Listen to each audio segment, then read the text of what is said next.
I had originally said that I wanted to sort of ease my way into the more controversial topics, but I just feel like there's no way to do that. So we're just going to jump right into something that I'm sure is going to get a lot of different thoughts and ideas.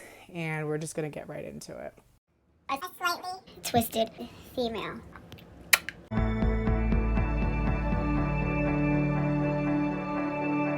We only feel sorry for certain women. We only believe certain women. For trans women and for femmes, because we're not seen in the binary, especially trans women, like a mockery of womanhood. People don't believe us, or our claims against sexual violence isn't legitimized.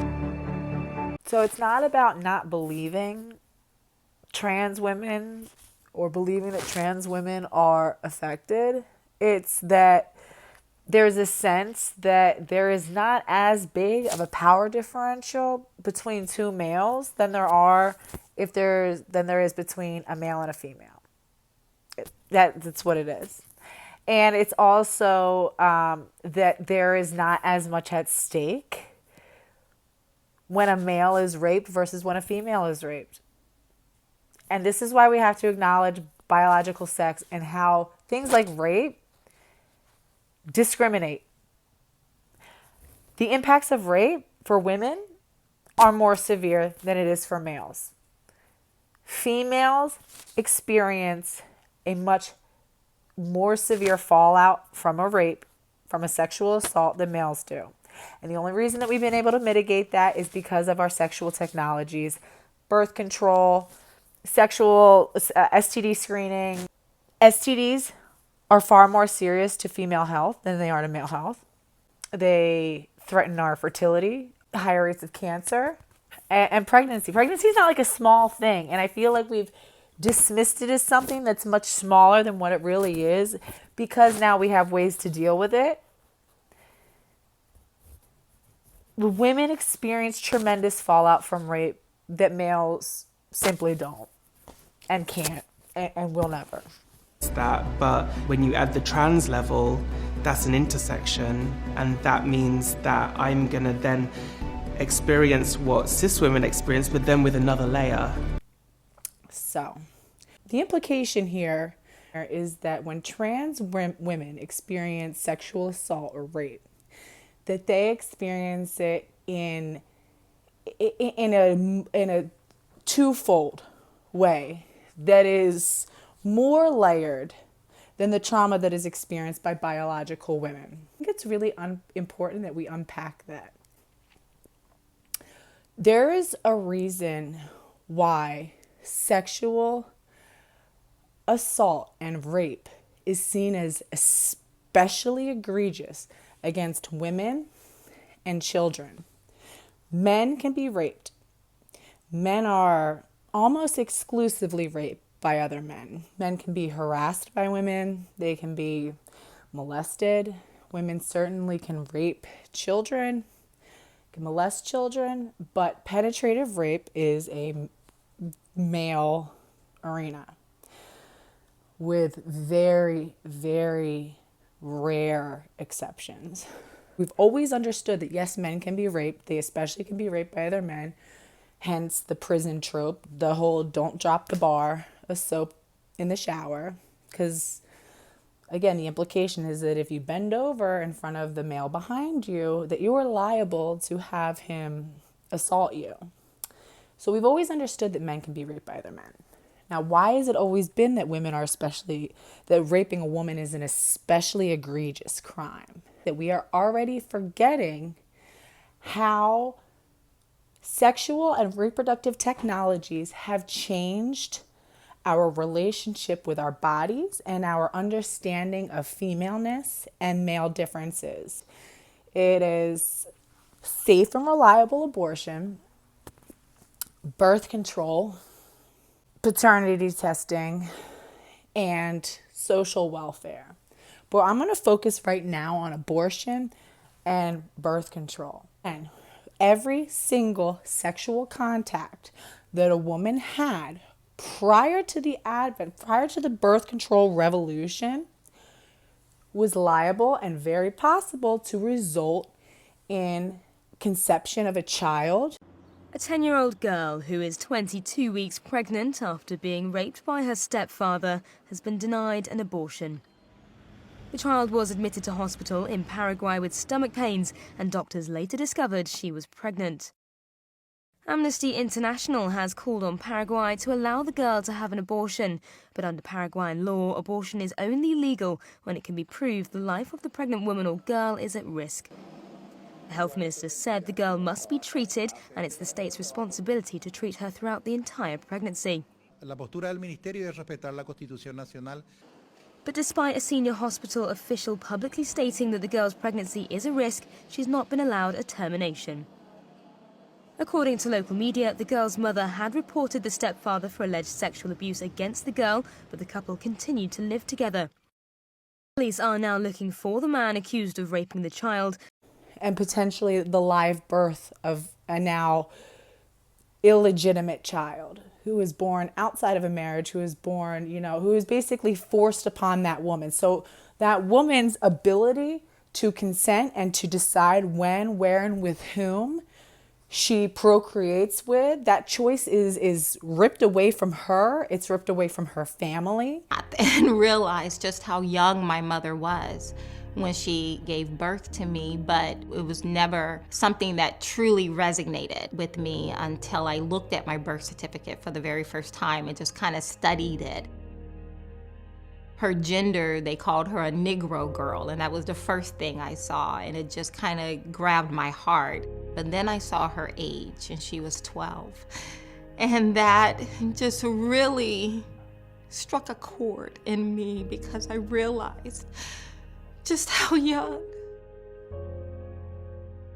my mother was when something so horrible had visited upon her.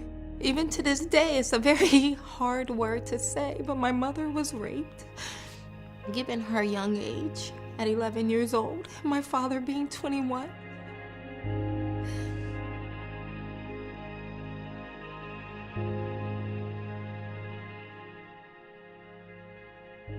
They was hurt. We was all devastated. But my mother said, you're pregnant, so we're going to get through this. And she helped me get through it. I don't want to use the word choice. She was going to be born. I didn't have a choice to say, you're going to live, I'm going to abort you. That wasn't a choice for me. And she, as a precious resource of giving human life, is violently exploited for a very cheap, selfish pleasure. Let me first, and before I continue, let me say, at every point, I condemn any and all sexual violence, assault,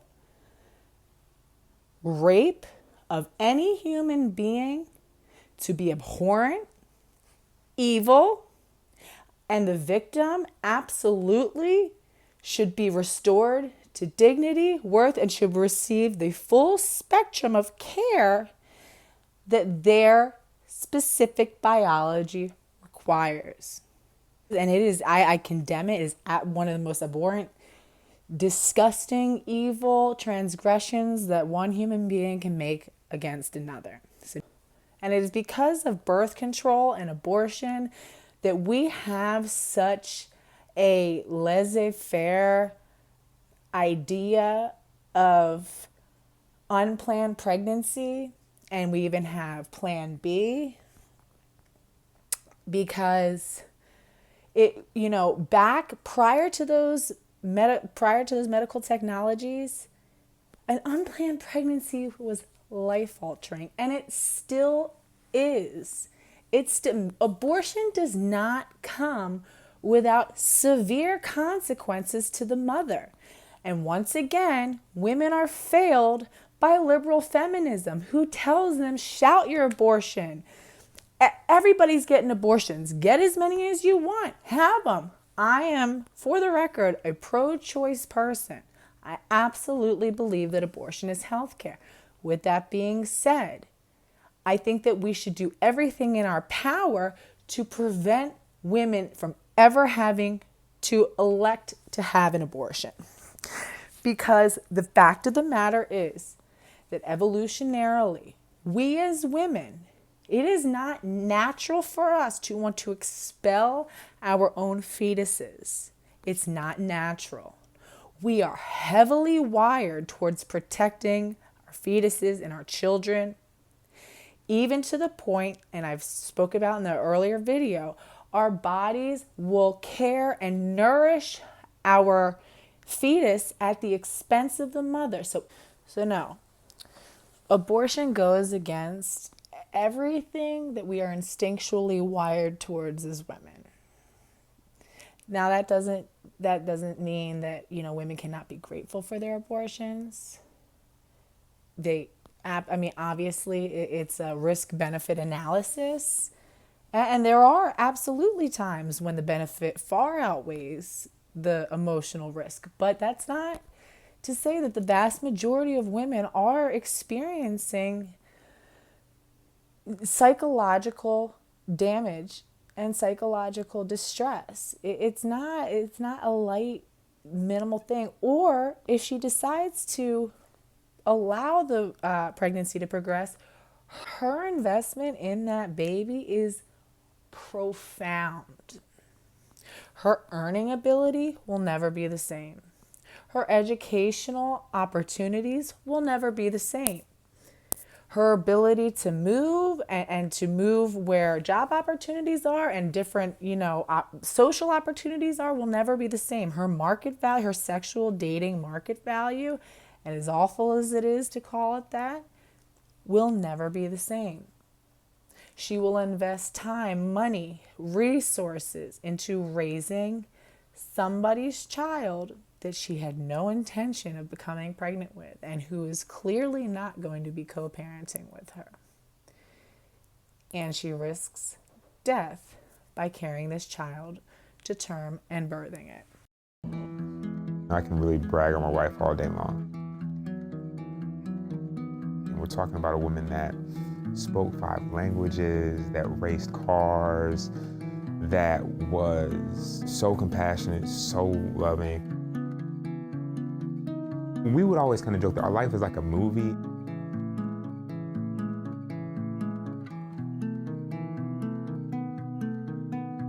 For Kira and I, we always wanted back-to-back boys. When we found out that we were welcoming another boy, we were just ecstatic. Kira was exceptionally healthy. Every single prenatal visit that we went to, she got great reports. The baby was healthy. Hi, Daddy. Hey, Langston. Hi. 5 minutes.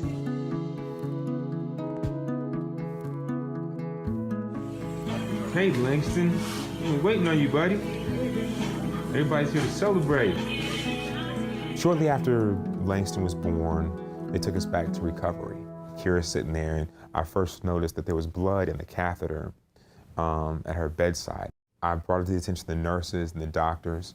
They ordered a CT scan that was supposed to be performed stat, right? And so stat, in my mind, I'm thinking that means immediately.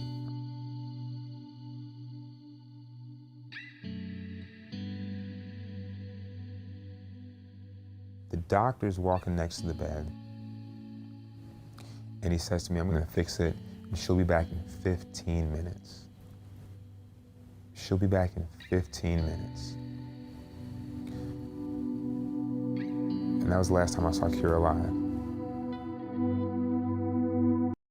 Angry is because it's like we have to shout from the top of our lungs, where a cis white woman can write an op-ed or just make a claim and the world burns. Oh, really? You do? You've seen that?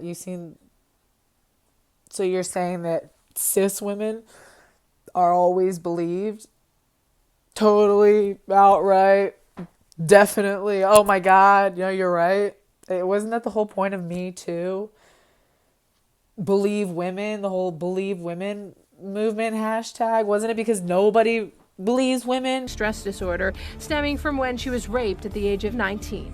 I suffer from PTSD. My own trauma in my life has helped me to understand the trauma of others. Enter Pierce Morgan. The outspoken TV personality took to Twitter questioning the two singers' claims, writing, Lady Gaga and Madonna have both made allegations of rape many years after the event. No police complaint, no charges, no court case. I came from a big military family. It angers me when celebrities start claiming PTSD. Because usually women are victim blamed. Because usually it's, well, what were you wearing? Who were you with? Why were you drinking? Why, da, da, da. It's so funny because it's like, I feel like it's just the epitome of male privilege that like they want to co-opt women's spaces and they want to cosplay as women. And then when they experience stuff that we as women have been talking about forever and experiencing forever, and it's like they just discovered it. It's unique to them. There was just such judgment about how did you get in this situation? Why were you sleeping with someone that you'd only just met? Like, I wasn't acting in a way that they deem womanly. So he's describing being victim blamed for a rape, and he's giggling and like making like giggly eyes and we're being victim blamed. It's totally unique to us. That never happens to cis women. I'm like, what are you talking about? Yeah, that's literally the whole point of the movement. Like, oh my God, like intimate partner violence. It's happening. It's a genocide against trans women.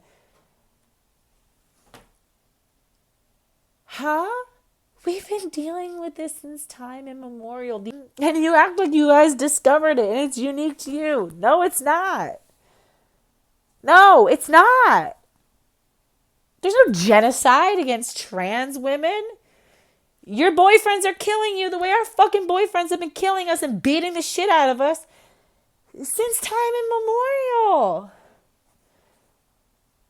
I think I have privilege sometimes with passing. I think people tend to kind of brush it off because they're not reading me as a woman. So they look at me as like, oh, you can handle yourself or you're strong enough to do that. And I think differential. There's not a power differential. You guys are males. You're men. There's a massive strength and power differential between men and women. And a lot of the time, the women who are being abused are tethered to young babies, are pregnant, and they don't have the capacity to just get up and leave. They're tethered to that man. You're never going to be tethered to that man. Would you have a little baby that you're now scared? You can't just take off in the middle of the night because the baby's asleep upstairs. What if you leave the house? How could you leave with that baby upstairs sleeping and he's attacking you? But if you run upstairs and try to take the baby out of the room and leave, then he'll kill both of you. What do?